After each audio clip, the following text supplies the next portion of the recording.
பஷீர் ரலியல்லாஹு தஆலா அன்ஹு அவர்களின் வாயில் அன்னலார் ஊதியதும் அவர்களின் நாவின் முடிச்சு அவிழ்ந்து திக்கி திக்கி பேசியவர்கள் நன்றாக பேச ஆரம்பித்தார்கள்.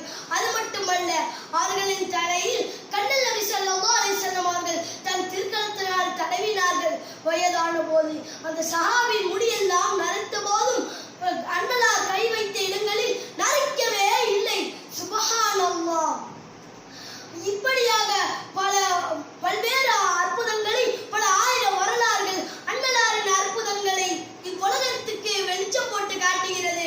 நபியின் திருமேனி தொட்ட உதுவெடுத்த தண்ணீர் முதல் வாய் உமிழ் நீர் வரை நோய் தீர்க்கும் அருமருந்தாக மாறியது பெரும் அற்புதம். நபியின் திருமுடி, நபியின் திருமேனி, நபி உபயோகித்த அனைத்து பொருட்களுமே அற்புதங்கள் தான்.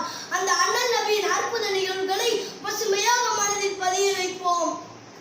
நபி அன்பில் திளைப்போம். வல்ல நாயன் நம் யாவருக்கும் தௌஃபீக் செய்வானாக. ஆமீன். அஸ்ஸலாமு அலைக்கும்.